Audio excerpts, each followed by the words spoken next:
بسم اللہ الرحمن الرحیم۔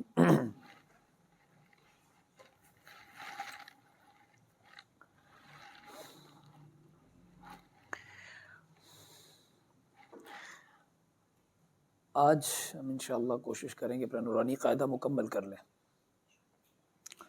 اصل نورانی قاعدے کی جو بنیادیں تھیں، اصطلاحات زیادہ ضروری اہم، تقریباً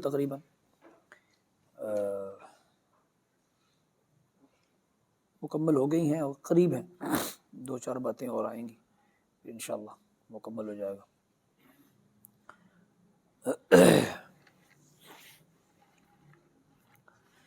پھر ہم کوشش کریں گے اس بات کی کہ یہ نورانی قاعدہ یہ جو ہمارے اپنے بچوں میں، اپنے گھر میں، اپنے مستورات میں، اپنے گھر میں نورانی قاعدہ پڑھایا جاتا ہو تو وہاں ان تک بھی یہ پہنچا دیا جائے، چاہے یہ کلپ پہنچ جائے۔ اور اس وقت میں آپ کو خوشی کی بات بتاؤں کہ الحمدللہ اپنے شہر سے نہیں، دیگر کئی شہروں میں جو مجھے اطلاعات پہنچ رہی ہیں اللہ کے فضل سے، وہ باقاعدہ الحمدللہ ثم الحمدللہ ہمارے پوری کلاس میں باقاعدہ شریک ہیں اللہ کے فضل سے، احباب کئی شہروں سے۔ لیکن وہ چونکہ ہماری وہ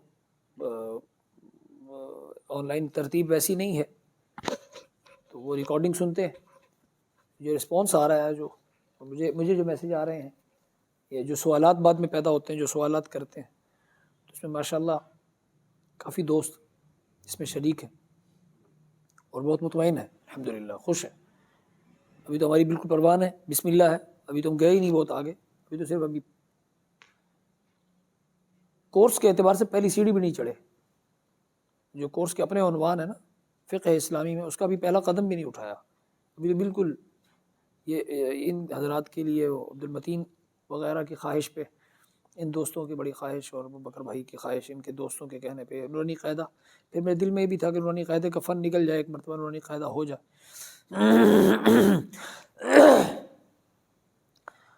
تو اس پہ بہت خوشی ہے، پڑھانے والے بھی آگے دیکھ بھی رہے ہیں ماشاءاللہ، اس پہ خوشی ہوگی۔ اللہ پاک سب کی مساعی کو، محنت کو قبول فرمائیں اور بہت فائدہ ہوگا ہمیں انشاءاللہ۔ نورانی قاعدے میں جیسے میں نے آج چونکہ آخری ہے اس کا حصہ نورانی قاعدے کا، جیسے میں نے ابتدا میں عرض کیا تھا کہ اس کی بھی سند ہوتی ہے، ہم سمجھتے ہیں کہ اس کی بھی ایک سند ہے، جس طرح ہر حدیث شریف میں سند ہے، قرآن پاک کی سند ہے، اس طرح ہمارے شیخ استاد مکرم قاری سعید احمد صاحب رحمۃ اللہ تعالیٰ علیہ، جامعہ شفیہ کے صدر مدرس شعبہ تجوید و قرات کے، وہ فرمایا کرتے تھے نورانی قاعدے کی بھی ایک سند ہے، اس سے پڑھو جس نے کسی سے پڑھا ہو، اور وہ اس نے اس سے پڑھا ہو، حتیٰ کہ وہ مولانا نور محمد تک جا کے مل جائے، تو مولانا نور محمد تک جا کے اس کی وہ مطلب اس کا رابطہ، اس کی سند مل جائے، اس کا سلسلہ تو ملے وہاں تک۔ تو وہ نورانی قاعدہ جیسے میں شروع میں عرض کر دیا تھا، وہ نورانی قاعدہ قاری سعید رحمۃ اللہ علیہ دورہ حدیث کرنے والے کر کے کیے ہوئے علماء کو جب وہ پڑھنے جاتے تھے تو پھر بھی وہ نورانی قاعدہ پڑھاتے تھے کہ پہلے نورانی قاعدہ پڑھو۔ تو یہ ایک بہت اہم چیز ہے، اور میں ویسے شروع میں جب کہتا تھا بہت اہم ہے، بہت اہم ہے، تو شاید اس کا وزن اتنا شاید نہ ہو، اور اب آپ بھی سمجھ گئے ہوں گے کس درجے میں کہ کس درجے پر اس کی اہمیت ہے، اور پھر الحمدللہ اس کی ترتیب کے سمجھنے میں، پھر اپنی ضرورت میں، پھر اللہ کے فضل سے کل کے سبق میں جو اردو کے اعتبار سے سامنے آیا، تو یہ ایک بہت اہم ترین چیز ہے۔ تو اس کو ہم نے بعد میں پلے باندھنا ہے، اس کو مستقل اپنے لیے اس کو ہم نے بنانا ہے کہ وہ جو پڑھا سکے وہ کم از کم اس کی اشاعت کریں، اس کو پڑھائیں۔ لیکن یہاں ایک بات عرض کروں کہ ہمارا یہاں پڑھنا یا کورس میں حاضر ہونا یہ تنقیدی نہ بن جائے، یہ نہیں بننا چاہیے۔ ایسا ہمارا کوئی ساتھی نہ ہو جو کسی پہ جا کے سوال کرتا پھرے۔ دیکھو ایک بندہ کسی استاد سے جا کے کوئی سوال کرتا ہے، کسی عالم سے، کسی بھی امام سے، کسی بھی عالم سے، تو ہم کیا ہوتے ہیں علماء کے سامنے؟ علماء تو علماء ہیں، وہ تو بہت سارے مراحل طے کیے ہوئے ہیں، قراء بہت بڑے، حفاظ بہت۔ ایک اگر کسی کو نورانی قاعدہ ہماری طرز پر نہیں آتا تو اس کا مطلب یہ تھوڑی ہے کہ ہمارا سوال کا جواب وہ نہیں دے سکا تو ہم نے سوال کرنا ہی نہیں ہے۔ یہ پوچھنے والی بات نہیں ہو، یہ جا کے سوال کرنے والی نہیں ہوتی کہ ہم جا کے کسی پر اپنا جتائیں، الف پڑھ لی اور جا کے الف جتانا شروع کر دیں، اس سے اپنی ترقی رک جاتی اور اس کا بھی عزت بے اکرامی آتی ہے، اور وہ بھی سمجھتا ہے کہ شاید مطلب اپنی مسجد کا امام ہے، اپنی مسجد کا استاذ ہے، اپنی مسجد کے کچھ ساتھی ہیں یا اپنے علاقے، ایک ہے کسی کے ساتھ مذاکرہ کرنا، ایک کہتا ہے کہ میرے ساتھ ذرا مذاکرہ کر لو، یا بندے کے ساتھ تعلق ایسا ہے امام کے ساتھ یا دوست کے ساتھ، تو بندہ کہتا ہے میں آپ سے ذرا مذاکرہ کر لیں گے، میں نے کچھ دیکھا ہے، میں چاہتا ہوں کہ میں آپ کے ساتھ ذرا مذاکرہ کر لوں، آپ اگر اور اس سے بہتر اس کو کر سکیں تو مجھے زیادہ خوشی ہوگی، تو دل میں یہ چاہت ہو کہ میں جو ہے ان تک منتقل کر دوں تو پھر ٹھیک ہے۔ لیکن اگر جاتے ہی سوال کر دیا کر صاحب دسو حضرات تانوں آد ہے، تو یہ تو بہت بڑی بدتمیزی والا معاملہ ہوگا۔ لیکن یاد رکھیے ہماری یہ جو کلاس ہے، ایک ہوتا ہے علم، میں نے شروع میں کیا کہا تھا کہ ایک چھٹانگ علم کے لیے ایک من عقل کی ضرورت ہے۔ ہمارے استاد قاری سعید صاحب نے پہلے دن ہمیں پڑھایا تھا 2001 میں جامعہ اشرفیہ کے صحن میں بیٹھے ہوئے پرانی مسجد میں، استاد جی نے فرمایا تھا کہ ایک چھٹانک علم کے لیے ایک من عقل کی ضرورت ہے۔ تو پھر مفتی شفیع رحمۃ اللہ علیہ کا یہ جو بات حضرت استاد جی مولانا مفتی محمد حسن صاحب دامت برکاتہم العالیہ فرمایا کرتے ہیں، اکثر اس کو نقل فرماتے ہیں استاد جی کہ علم وہ ہوتا ہے، علم اس کو کہتے ہیں جو عمل پہ مجبور کر دے، جو کہے کہ عمل کر، اس کا مطلب ہے کہ یہ علم ہے۔ اور اگر علم عمل پر مجبور نہیں کرتا تو وہ معلومات ہے، پھر علم نہیں ہے، اس کو علم کے فضائل سے نہیں تعبیر کیا جا سکتا، معلومات کے درجہ وہ تو نہیں ہوتا۔ تو ہم تو علم حاصل کریں تو ہمیں اس کے لیے ہمارا عمل بھی ہو، تو عمل کے ساتھ تربیت کی ضرورت ہے۔ تو ہماری جب تک تربیتی مراحل میں ہم نہیں گزریں گے، ہم یہ نہیں کہیں گے، ہم یہ نہیں سوچیں گے کہ ہمیں جو پڑھا ہے، یہ جو سیکھا ہے، جو سمجھا ہے، جو پڑھا ہے، یہ سب کا سب یہ ہمارا ہم اپنے عمل کے لیے لانا چاہتے ہیں، اپنے فائدے کے لیے، اور امت میں کہیں موقع ملے تو جس درجے کا، یا کم از کم آخری درجے میں اپنے گھر میں اپنی بہنوں کو، اپنے بھائیوں کو، اپنے بچوں میں وہاں پہ اگر پڑھانے کا موقع مل جائے تو ان کو، یا جہاں جس کو موقع مل رہا ہو یا جس کو ملا ہو، جیسے سننے والے، دیکھنے والے دیگر جن کو، تو ان کو مزید بہتر طریقے سے پڑھا سکیں، تو اس میں ہمارا بھی حصہ پڑ جائے گا۔ اگر کسی کے، وہ ہمارے پیچھے وہ جنازہ تھا نا مولانا فیصل صاحب کے، وہ اہلیہ کا، تو ہمارے مفتی حبیب الرحمن صاحب پرائیویٹ سے تشریف لائے ہوئے تھے ہمارے بزرگوں میں سے، تو انہوں نے جملے میں ارشاد فرمایا کہ جب بسم اللہ پڑھتا ہے شاگرد اور بسم اللہ پڑھاتا ہے استاذ، تو استاذ اور شاگرد کے بسم اللہ کے پڑھنے اور پڑھانے کے درمیان اللہ پاک، اس کے پڑھنے اور پڑھانے سے اللہ پاک دونوں کے پیچھے سارے گناہ معاف فرما دیتے ہیں۔ بہت بڑا علم کا، علم تو علم کا اپنا حلقہ ہے، تو جہاں جہاں پڑھا جاتا ہوگا، جہاں جہاں اللہ ہمیں بھی اس کا حصہ نصیب فرمائیں گے۔ تو اصل چیز اپنی جو کچھ آ جائے اس پہ اترانا نہیں ہے، یہ تربیتی عمل ضروری ہے۔ اگر یہ نہیں ہوگا تو پھر تو بہت سارا علم بھی دے دیا جائے تو نوک پلک ٹھیک نہیں ہونا تو پھر کام نہیں بنتا۔ تو اس کی کوشش کریں گے انشاءاللہ۔ آج ہم نورانی قاعدہ کے انشاءاللہ وہ شروع کر رہے ہیں، اس کو مختصر وقت میں، آج مختصر وقت میں اس کو پہلے حصے میں اس کو کریں گے۔ جی وہ دے دیں مجھے اس صفحہ نمبر، جی ٹھیک، جزاکم اللہ خیر، یہ لیں، یہ وہاں تک پہنچا دیں۔ جی بسم اللہ الرحمن الرحیم، کہاں تک پہنچ گئے تھے جی ہم؟ جی تو صفحہ نمبر 12، ماشاء اللہ تختی نمبر 9 ہم پڑھ گئے، اس میں کچھ ہم نے اصول پڑھ لیے تھے، بس مختصر پھر دوبارہ میں دہرا دیتا ہوں۔ اور بھائی معاذ صاحب، بھائی معاذ نام بتایا آپ نے، بھائی معاذ صاحب آپ سے بھائی عبداللہ صاحب مذاکرہ کر لیں گے، بھائی عبداللہ بھائی معاذ صاحب سے بعد میں ذرا مذاکرہ کر لیے گا کسی وقت میں انشاءاللہ۔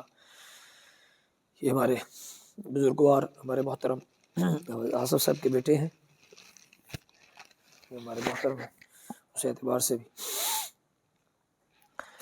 تو جو پیچھے سبق ہو گیا میں ایک مرتبہ دہرا دیتا ہوں، بس چلو تکرار و اعادہ بھی تھوڑا سا کر لیں، پھر آگے سبق شروع کرتے ہیں۔ تختی نمبر 1 شروع سے کر لیں، تختی نمبر 1 اب آپ تھوڑا سا اس کا تکرار کر لیتے ہیں 2-1 منٹ میں۔ تختی نمبر 1 میں کیا ہے جی؟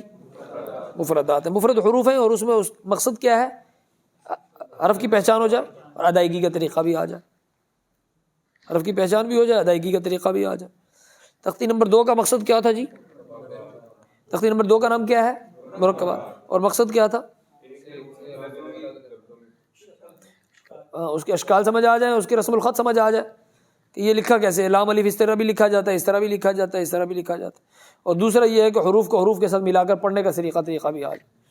اور پھر یہ بھی، اور یہ ہم نے ساتھ کہا تھا کہ یہ اشکال اور جو شکلیں ہیں یہ زبانی یاد کرنے سے آئیں گی یا دیکھ کر آئیں گی؟ تو یہ دیکھ کر پورا غور کیا جائے، بچہ اتنا غور کرے کہ وہ سمجھ سکے، بات مکمل ہوگی۔ تیسری نمبر تختی نمبر 3 جی، مقطعات۔ مقطعات میں ہم نے کہا تھا کہ یہ تختی اپنا مقصد رکھتی ہے۔ یہاں پر ایک مقصد کیا ہے کہ پچھلی تختیوں کی مشق ہو جائے، کہ حروف ملا کر، اور لکھا بھی ہوا ہے کہ عما یتساءلون میں قرآن کے الفاظ میں، حروف میں الگ الگ حرف ایک لفظ سے الگ الگ حرف کر سکے، ٹھیک ہے جی۔ اور دوسرا مقصد اس کا کیا تھا؟ چھوٹے بچوں کی سورۃ یاسین ہے، اس کو یاد کر لیں لوح قرآنی کو، اور پھر وہ جب بھی سبق شروع کریں نظر سے محفوظ رہیں، اثرات سے محفوظ رہیں، اور چھوٹے بچوں کے اندر بھی عادت پڑ جائے عمل کی۔ اچھا جی، تختی نمبر 4 میں حرکات تھی جی۔ حرکات میں ہم نے کہا تھا کہ اس کی جو تختی ہے، یہ تختی بس ایسے خام خواہ میں اوپر نیچے حروف لکھے ہوئے، یا کسی ایک خاص ترتیب اور مقصد سے ہے؟ وہ کس ترتیب پر ہے؟ مخارج۔ کیا ہے جی؟ مخرج کہتے ہیں نکلنے کی جگہ، مخارج نکلنے کی جگہوں سے، یعنی جو نکلنے والے حروف ہیں جس ترتیب سے اللہ پاک نے انسان کے اندر حروف ادا کیے اس ترتیب سے۔ اور دوسرا ہم نے کہا تھا کہ حمزہ اور الف میں کچھ فرق ہوتا ہے، الف کے اوپر جب حرکت آ جائے تو وہ حمزہ بن جاتی ہے، پھر حمزہ کی ایک اور شکل بھی ہوتی ہے، عین کے سرے کی شکل وغیرہ۔ اب اس کو الف پڑھیں گے یا حمزہ پڑھیں گے؟ حمزہ پڑھیں گے۔ پھر اسی کے ذیل میں ہم نے کہا تھا کہ حرکات کو کھینچا نہیں جاتا، حمزہ زبر اس کو کھینچیں گے نہیں، آ ای او، یہ کھینچنا نہیں ہے اس کو۔ اور پھر آگے تختی نمبر 5 کی تنوین۔ تنوین کو تنوین کیوں کہتے ہیں؟ اس کے آخر میں نون کی آواز پیدا ہوتی ہے۔ یہ بات کو سمجھ آئی ہے کہ آخر میں نون کی آواز کیسے پیدا ہوتی ہے؟ کیسے؟ مثلا من، اس کو اگر ویسے لکھیں تو میم نون لکھیں گے نا، میم نون من، لفظ طور پہ اگر لکھیں تو نون کی آواز بن جاتی ہے، با دو زبر بن۔ اگر اس کو ویسے لکھیں بن با نون، تو وہ لفظی طور پہ نون، تو نون تو پیدا ہو گیا نا۔ وہ نون کس کی وجہ سے پیدا ہوا ہے؟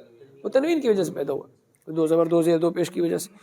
دوسرے ہم نے یہ کہا تھا کہ جو تختی پہلی 4 نمبر تختی جس ترتیب پر چل رہی تھی، یہاں وہ میم پر ختم کی ہے، ہونٹوں پر لا کے، تو یہاں حضرت نے شفتین سے، ہونٹوں سے دوبارہ حلق تک پوری ترتیب کو واپس لے گئے۔ آگے حروف حلقی، حروف شفوی، ہم نے کہا تھا حلق سے ادا ہوتے ہیں وہ کون سے، اور جو ہونٹوں سے ادا ہوتے ہیں وہ شفوی، اور جو درمیانی سارے ہیں وہ درمیانی۔ آگے تختی نمبر 6، یہ مشق ہے حرکات اور تنوین کی۔ پیچھے جو تو 2 تختیاں پڑھی ان دونوں کی مشق ہے، اور اس کا طرز بھی ہم نے بتلایا تھا۔ اور پھر ہم نے یہ بھی کہا ہے کہ یہ الفاظ جو اس میں لائے گئے ہیں یہ ایسے فرضی الفاظ ہیں، یہ قرآنی الفاظ ہیں۔ تختی نمبر 7 میں ہم نے کہا تھا یہ کھڑی زبر کھڑی زیر الٹا پیش ہے، اور یہ کھڑی زبر کھڑی زیر الٹا پیش جو ہے، یہ اب وہی حروف وہ جو ان کو زبر زیر پیش کی جگہ مزید تھوڑا سا اور لمبا کریں گے، ایک لفظ اور ایک الف کی بقدر اس کو لمبا کریں گے۔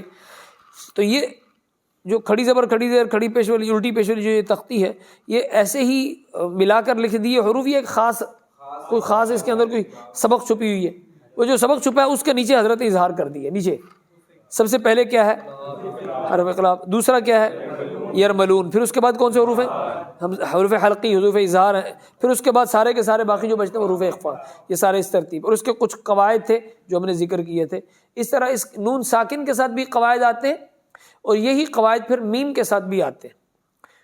میم آ جائے اور میم کے بعد با آ جائے تو وہاں غنہ ہوتا ہے، میم آ جائے تو میم کے بعد ادغام ہوتا ہے، میم کے بعد میم آ جائے تو غنہ ہوتا ہے۔ یہ ایک پورا ایک نون ساکن اور تنوین کے جس طرح احوال ہم نے ذکر کیے تھے، اس طرح میم کے بھی احوال ہیں۔ یہ ایک تجوید کا ایک پورا ایک حصہ ہے، وہ 3-4 اس کے بھی پوائنٹس ہیں، میں آگے عرض کر دوں گا انشاءاللہ۔ نمبر 8، مد و لین۔ ہم نے کہا تھا مد، حروف مدہ کتنے ہوتے ہیں؟ 3۔ کون سے؟ الف و یا۔ الف سے پہلے کیا ہو؟ زبر، و سے پہلے پیش ہو، اور یا سے پہلے، اور اسی ترتیب پر حضرت نے تختی لکھی ہے۔ اس کی مشق کروا دی جائے، با بو بھی۔ اب با کو کیوں کھینچا ہے؟ ہاں، با کیوں کھینچا ہے؟ سے پہلے حمزہ نہیں، الف ہے، کیونکہ الف اس کے اوپر حرکت نہیں پڑی جا رہی۔ آگے اسی کے دوسری تختی کون سی بھائی؟ لین کی۔ اور لین میں کیا تھا؟ واو یا۔ اب یہاں پر حرکت اس کے موافق ہے، واو کیا چاہتی تھی؟ مجھ سے پہلے کیا ہو؟ پیش، اور یہاں کیا ہے؟ زبر، تو حرکت موافق نہیں ہے۔ موافق ہوتی تو پھر حرف کون سا ہوتا؟ مدہ، اور اگر موافق نہیں ہے تو پھر لین. یہ ہماری بات پوری ہوگی. پھر ہم نے کہا تھا شمسی اور قمری, پھر اس میں الشمس اور القمر کا کل ضابطہ پڑھا تھا. پھر ہم نے کہا تھا القمری میں مجموعہ ہے ابغ حج کا وقف عقیمہ. یہ پوری بات الحمدللہ 5 منٹ میں ہمارا پورے 3-4 دن کے سبق کا پورا خلاصہ ذکر ہو گیا. تختی نمبر 9 میں ہم نے کل بھی اس کا بھی اظہار کیا تھا کہ آمن آبا آنیت, اس میں ہم نے 2-3 ضابطے بیان کیے تھے. گولتا آ جائے تو اس کو وقف کرتے ہوئے ہاں سے بدلیں گے, اور اگر 2 زبر آ جائیں تو اس کو وقف کرتے ہوئے الف سے بدلیں گے, اور باقی سب کو ساکن کر دیں. یہ بھی ہم نے کل کر لیا ہے. اب آج تختی نمبر پڑھ رہے ہیں, تختی نمبر 10. یہ ہے سکون یعنی جزم. آج تختی نمبر 10 سے سبق شروع ہو رہا ہے. حمزہ زبر با اب یا حمزہ با زبر اب. یہاں جو حفاظ ہیں وہ جانتے ہیں حروف قلقلہ بھی ذکر کیے جاتے ہیں, بعض جگہ لکھے ہوتے ہیں, اور وہ ہے 5. کتنے ہیں؟ قاف, میرے ساتھ کہہ دیجئے, قاف تا, قاف تا. یہ توئے نہیں ہوتا نا, ہم نے پہلے پڑھ نہ توا ہوتا ہے نہ توئے ہوتا ہے, یہ تا ہوتا ہے. تا, قاف تا با جیم دال. اس کا مجموعہ ہوتا ہے قطب جدن. قطب قاف تا با قطب جیم دال جدن, قطب جدن. یہ ایک مجموعہ یاد کرنے کے لیے ایک اصولی سے ایک قطب جدن, ایک چھوٹا سا ایک اس کو قاف تا با جیم دال کو یاد کرنے کے لیے قطب جدن ایک مجموعہ اس کا بنا دیا. اچھا, اس کا ضابطہ یہ ہے کہ جب یہاں یہ بات سمجھنی ہے, اس تختی کے شروع میں یہ بات سمجھانی ہے بچے کو. اگر یہ ہو جائے تو بہت اعلیٰ ہے کہ قاف تا با جیم دال بچے یاد کر لے کہ کتنے حروف ہیں قلقلہ, کتنے؟ 5. یہ جب ساکن ہوتے ہیں, جب ان کے اوپر جزم آتی ہے تو ان میں ان کی آواز تھوڑی سی اٹھائی جاتی ہے. اب اچھا, قاف تا با جیم دال اس سب کو کر لو. قاف سے پہلے حمزہ لگاؤ, اق, ٹھیک ہے, تا ات, آگے با, اب جیم, اج, دال, اق ات اب اج اد. یہ جب ساکن ہوتا ہے اس کو آواز, اس کو حسن پیدا کیا جاتا ہے, اس کے اندر خوبصورتی پیدا کی جاتی. اب ہم اس میں سے وہ حروف ڈھونڈ رہے ہیں 5 اور پڑھتے جائیں گے. جی, حمزہ زبر با, اس کو 2 طرح پڑھا جاتا ہے, حمزہ با زبر اب, دونوں طرح ٹھیک ہے, دونوں طرح ٹھیک ہے, کیونکہ ایسا کوئی وہ نہیں ہے.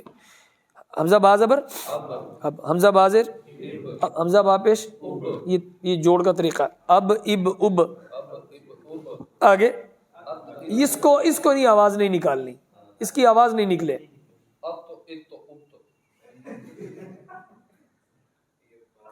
بہت جلدی نیچے پہنچ گیا, جلدی رفتار سے. انشاءاللہ میں نے کہا آج ختم کرنا ہے ہمیں اس کو سبق کو. ہاں جی, حمزہ زبر تا.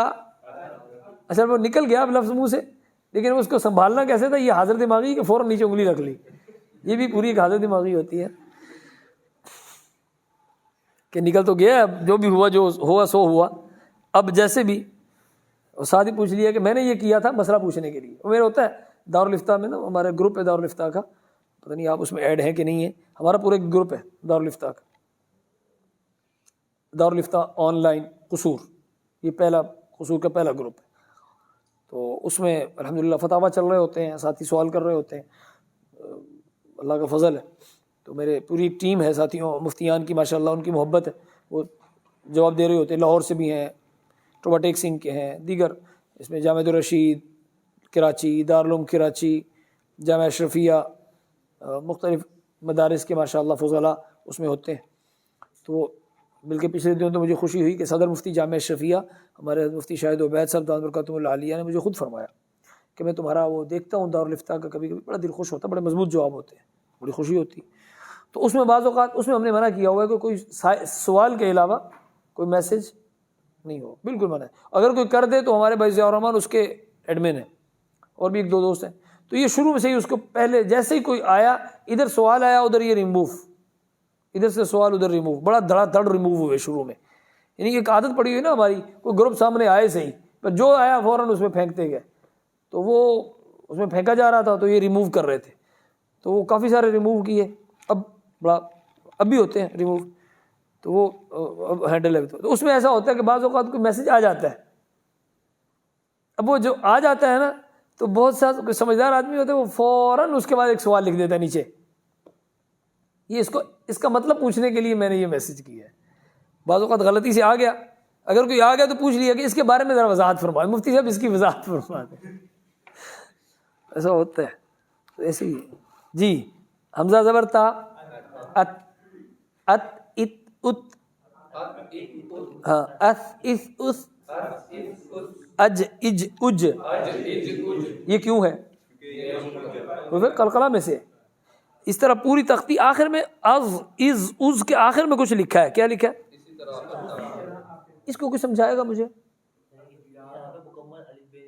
ہاں, یہ ضا تک ختم کر دیا ہم نے اور آگے یا تک لے جانا اب تمہارا کام ہے. اب اس کا حل کیا ہے؟ اس کا حل یہ ہے کہ پہلی تختی میں حروف مفردات میں اب اس بچے سے شروع کروا دو. چلو بیٹا, اب اب اب ات ات ات, اب اس پہ حمزہ شروع میں لگاتا جائے اور آخر تک لگا لے گا.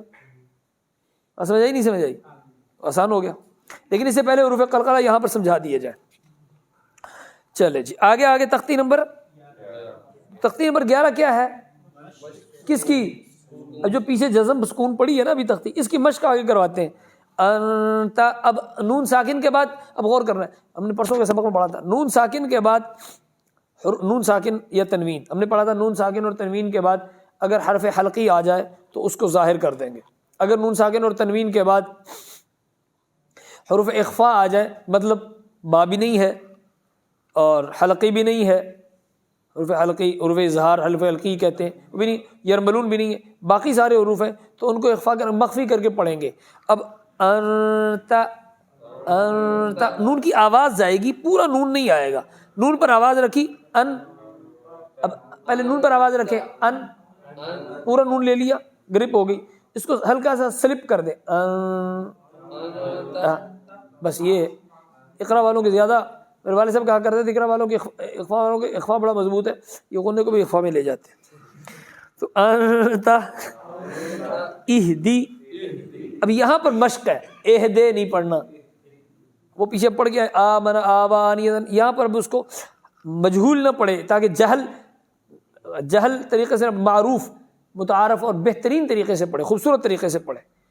اس کے لیے 2 لفظ استعمال ہوتے ہیں بھائی, معروف مجہول. معروف کہتے ہیں عرف میں متعارف, اچھا خوبصورت طریقہ. مجہول کہتے ہیں جہل, جہالت والا طریقہ. تو کہتے ہیں آپ معروف پڑھ رہے ہیں یا مجہول پڑھ رہے ہیں, یہ ایک ٹرم چلتی ہے, اس ٹرم کا میں اظہار کر رہا ہوں. تو کیا ہے, پڑھیے اہدی بعدو, آگے اب تا کو کیسے کریں, کیا کریں گے, بطشا. بس یہ خوبصورتی, اس کے لیے تجوید پڑھی جاتی ہے.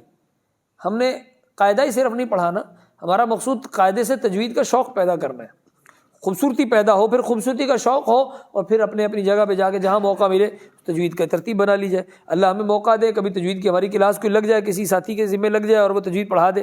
آپ میں سے بھی اللہ پاک چناؤ کر سکتے ہیں کہ اللہ پاک کام لے لیں.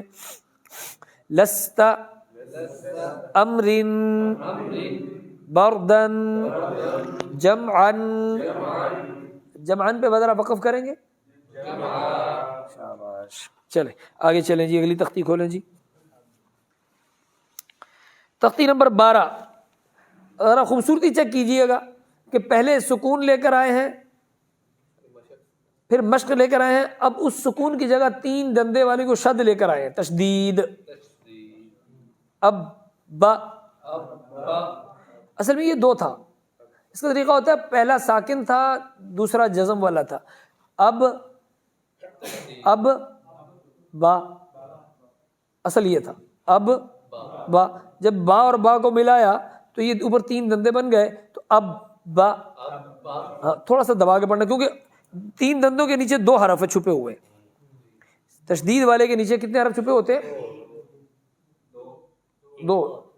ایک پہلے آپ نے پڑھا ساکن اب, اور ایک با. ایک یعنی ایک اس کے اندر جو مخفی ہے, اصل تو 2 ہوتے ہیں, جن میں ایک چھپا ہوا ہوتا ہے. اب با,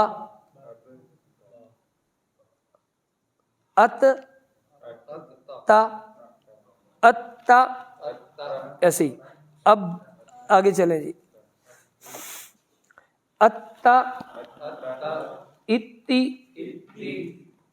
اتو, ایسے حضرت نے اس کو ترتیب یہاں دے دی ہے، اتا، اتی، اتو، اچھا اتا، اتی، اتو، اتا، اتی، اتو.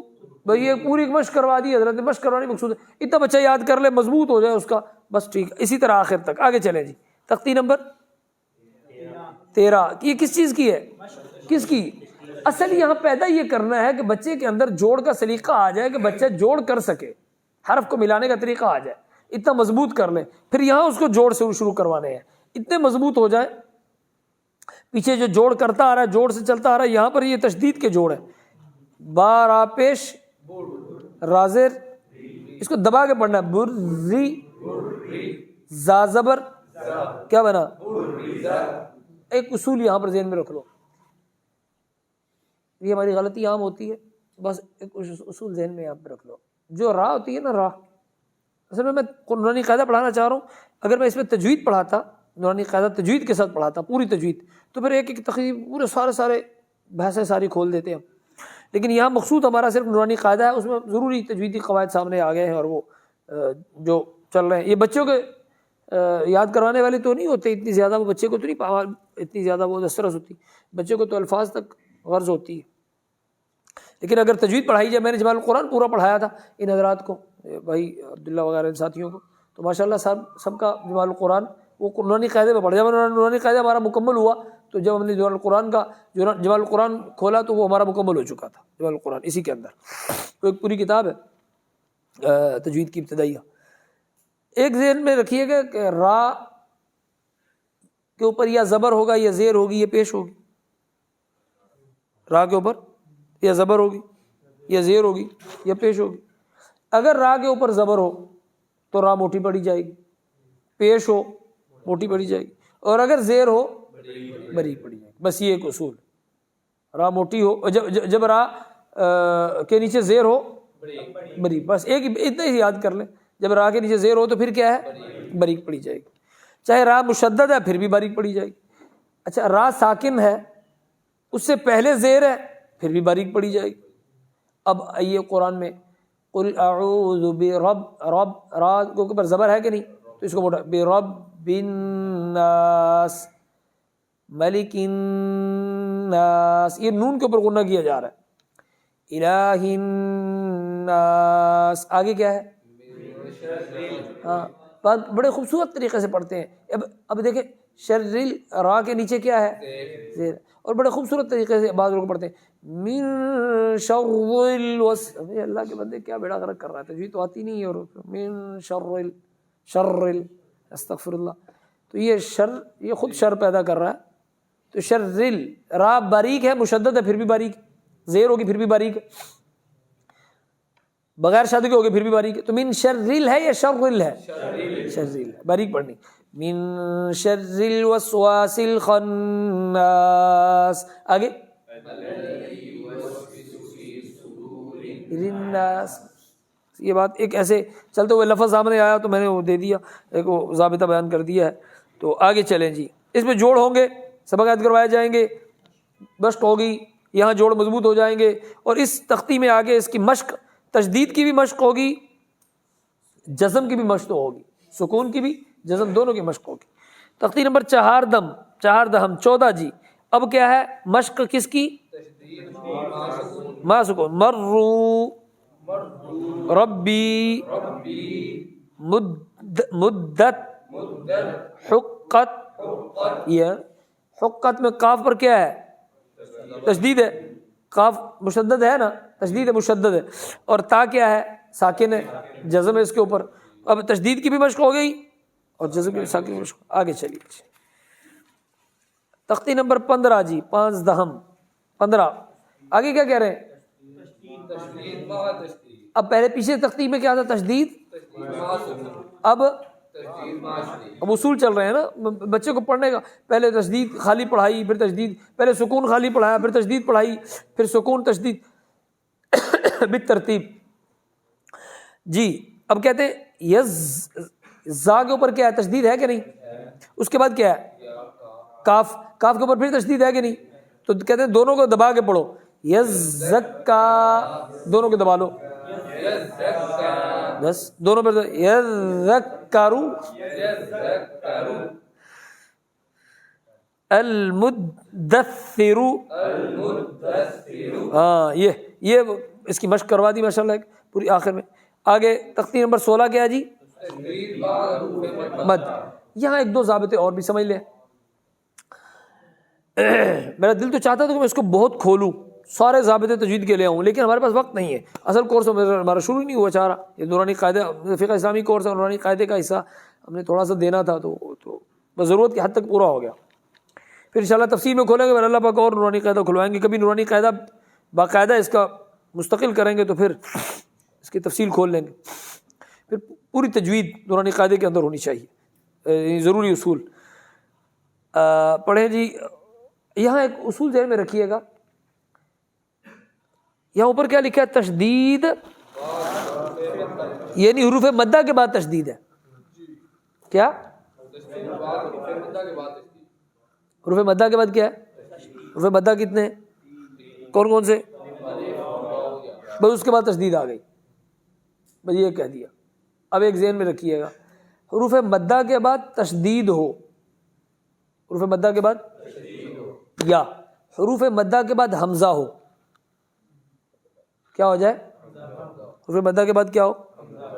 یا پھر حروف مدہ کے بعد وہ کلمہ ایک ہی ہو، کلمہ کیا ہو؟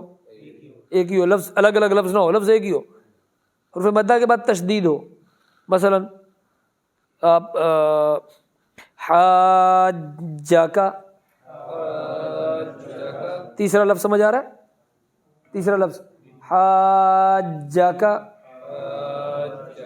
الف مدہ ہے، غور کیجئے گا ذرا، تختی نمبر 16 کا تیسرا لفظ الف مدہ کے بعد کیا ہے؟ تشدید ہے نا؟ اچھا، اگلی تختی کا پہلا لفظ دیکھیں، جزاء، یہاں مدہ کے بعد کیا ہے؟ بس حمزہ ہے نا، اس میں جا رہی الف مدہ کے بعد پہلی مثال میں کیا تھا اور دوسری مثال میں کیا ہے؟ یاد رکھیے گا، اس پہ جب آتا ہے تو پھر بڑی مد کی جاتی ہے، یہاں بھی بڑی مد لکھی ہوئی ہے۔ مد کہیں بھی قرآن میں جب آتی ہے اس کی کوئی وجہ ہوتی ہے، اس کی وجوہات میں سے جو مد کے اصول ہیں ان میں سے اصول یہ ہے کہ الف مدہ کے بعد تشدید ہوگی یا الف مدہ کے بعد حمزہ ہوگا،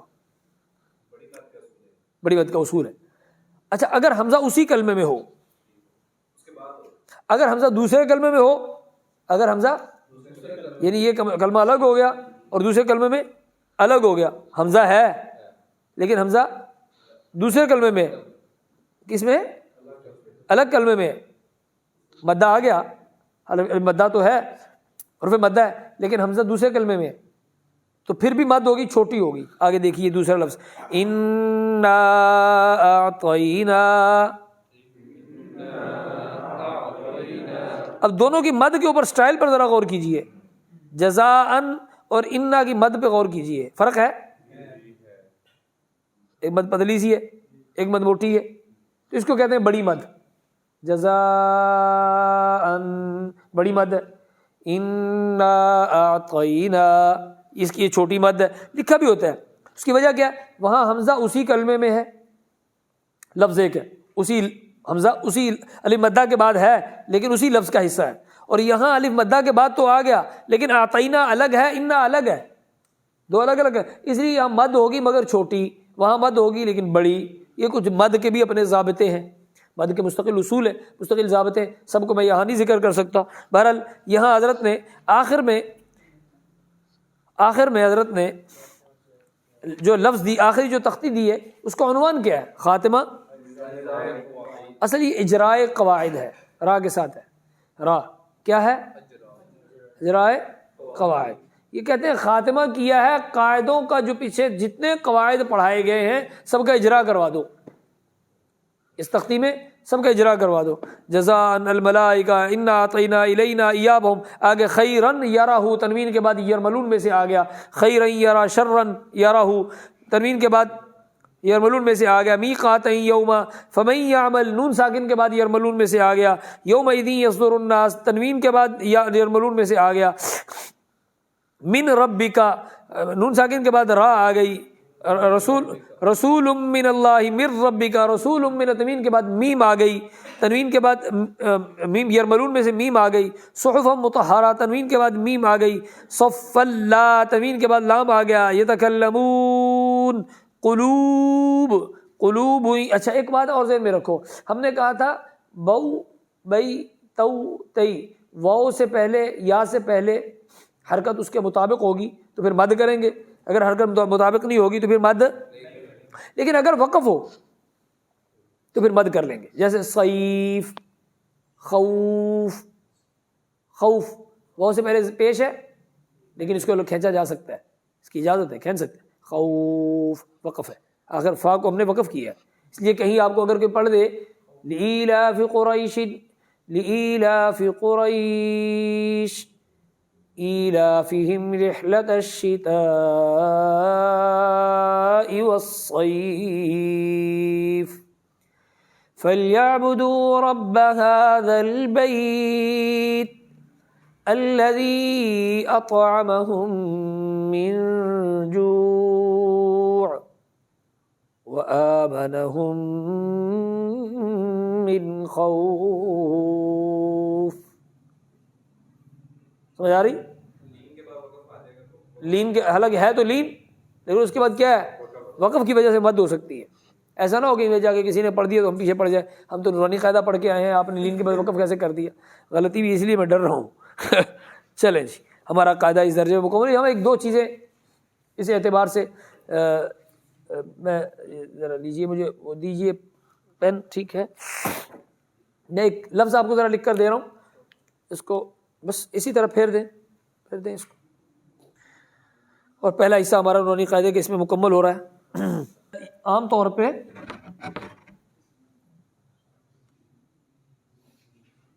بسم اللہ الرحمن الرحیم، ذرا غور کرنا،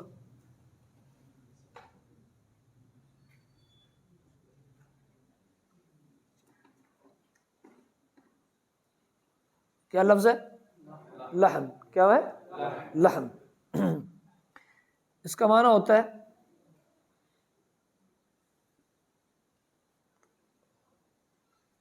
کیا ہے؟ غلطی۔ چلو اب میں کیا کروں، میں ایک عادت سے مجبور ہوں، میرے اساتذہ نے میرے اوپر احسان بہت فرمایا ہے، ہر لفظ کے ساتھ اللہ پاک مجھے مشائخ یاد کروا دیتے ہیں۔ میں یہ بات میں کر رہا ہوں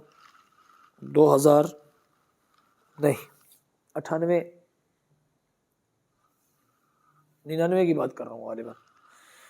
حضرت نفیس شاہ صاحب ہمارے بزرگوں میں سے بڑے بزرگ گزرے ہیں، سید نفیس الحسینی شاہ صاحب نور اللہ مرقدہ، لاہور میں ہوتے تھے۔ میرے والد صاحب رحمۃ اللہ علیہ کی بہت سی کتابوں کی کتابت بھی حضرت نے فرمائی، ٹائٹل بھی لکھا ہوا ہے۔ تو سید نفیس شاہ صاحب رحمۃ اللہ تعالی علیہ، ہمارا تعلق بھی تھا، ہمارا بھی گھر وہیں تھا، راوی روڈ پہ لاہور میں، یادگار کے بالکل ساتھ، قصور پورا پیچھے راوی روڈ میں ہمارا مسجد خلفائے راشدین ہے، وہاں ہوتے تھے والد صاحب۔ یہاں ان کے ساتھ حضرت کے ساتھ آنا جانا قریبی بہت تعلق تھا، یہ ان کا تعلق کوئی 65-70 کی دہائی میں رہا۔ تو مجھے یاد ہے کہ نفیس شاہ صاحب رحمۃ اللہ تعالیٰ علیہ کے، میں ایک واقعہ بھی ذکر کر دوں، چھوٹا سی اشارہ یہیں پہ ذکر کر دوں کہ نفیس شاہ صاحب رحمۃ اللہ تعالیٰ علیہ کے ایک بیٹے تھے، ان کا نام تھا سید انیس شاہ۔ کیا نام؟ انیس شاہ، فوت ہو گئے تھے جوانی میں ہی رحمۃ اللہ تعالیٰ علیہ کے، حضرت کی زندگی میں فوت ہو گئے تھے۔ نفیس شاہ صاحب کے بیٹوں کا نام انیس شاہ صاحب۔ تو میں بھی پیدا نہیں ہوا تھا، تو والد صاحب رحمۃ اللہ علیہ فرماتے ہیں کہ میں گیا وہ نفیس شاہ صاحب کے پاس، کتاب کی کسی کو ٹائٹل چل رہا تھا، تو ایک ویسے بھی تعلق تھا آپس میں، بلکہ ایک کتاب والد صاحب کی کتاب ہے، میرے والد صاحب کی، علامہ جعفر الزمخشری کی کتاب، بہت مشہور کتاب ہی الموافقۃ بین اہل البیت والصحابہ، اس کا اردو ترجمہ کیا تھا انڈیا میں۔ یہ ہمارے حضرت مولانا انعام الحسن صاحب رحمۃ اللہ تعالیٰ علیہ تھے نا، تبلیغ کے بزرگوں میں سے امیر تھے ہمارے، تو ان کے بڑے بھائی تھے مولانا احتشام الحسن کاندھلوی، انہوں نے ترجمہ کیا تھا۔ اس کا ترجمہ پھر پاکستان میں والد صاحب نے چھاپا تھا، وہ ترجمہ، اس کا نام ہے خلفائے راشدین اور اہل بیت کرام کے باہمی تعلقات۔ اور اس کے اوپر نفیس شاہ صاحب کی فرمائش تھی کہ اس کو چھاپ دیا جائے، وہ لکھا ہے پوری ترتیب، تعلق تو تھا۔ تو مجھے یاد ہے کہ میں بچپن میں نفیس شاہ صاحب رحمۃ اللہ علیہ کی خدمت میں حاضر تھا، میں بیٹھا تھا، حضرت شاہ جی بڑوں کے ہاں یہ صحبت کا اثر ہوتا ہے، مجلس کا یہ اثر ہوتا ہے، اور بڑوں کی حاضری خیر سے خالی نہیں ہوتی، بڑوں کے پاس حاضری، اساتذہ کے پاس، مشائخ کے پاس خیر سے خالی نہیں ہوتی، کچھ نہ کچھ مل جاتا ہے۔ اب دیکھو میں ایک مرحلے میں ایک ملاقات میں گیا ہوں اور اب تک میں اس کو ذکر کر رہا ہوں، اور اس وقت کی میری وہ درستگی اب کام دے رہی ہے کہ اتنے سارے یہ سب کو فیض پہنچ رہا ہے۔ تو حضرت نفیس شاہ رحمۃ اللہ علیہ نے فرمایا کہ مجھے اخبار سنا دو، ضرب مومن اخبار رکھا ہوا تھا، تو جمعے کا دن تھا، جمعے سے پہلے تو مجھے فرمایا اخبار سنا دو۔ آج اخبار آ گئی ہے تو میں بیٹھا اخبار پڑھنے لگا، حضرت اپنے کمرے میں تھے، تو اخبار پڑھتے ہوئے میں بار بار لفظ پڑھ رہا ہوں، اب اس لفظ کے ساتھ ان کے پڑھنے پہ مجھے یاد آ گیا، میں بار بار لفظ پڑھ رہا ہوں، غلط ہے، غلط ہے، غلط ہے، غلط کیا اس نے، غلط کیا، غلطی ہو گئی، غلط کیا، غلط کیا، ٹھیک ہے ایسے ہی۔ اور حضرت نے مجھے کئی بار اس پہ ٹوکا، بس تب کی اصلاح ہوئی الحمدللہ، پھر اب تک وہ جاری ہے۔ اصل میں یہ لفظ پھر آگے جا کے ہم نے پڑھا، عربی میں جب ہم پڑھنے لگے تو ہم نے پڑھا، اس سے یاد آ گیا، حالانکہ یہ سبق ایسا تو نہیں تھا، بس ایسے ہی یاد آ گیا۔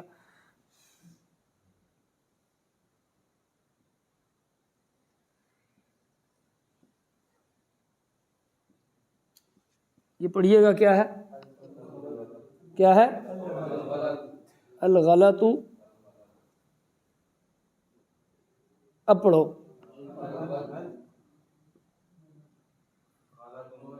الغلط غلط،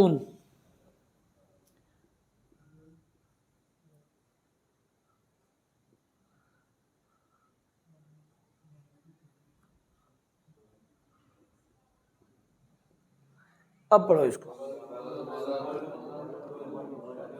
الغلط غلط والغلط صحیح۔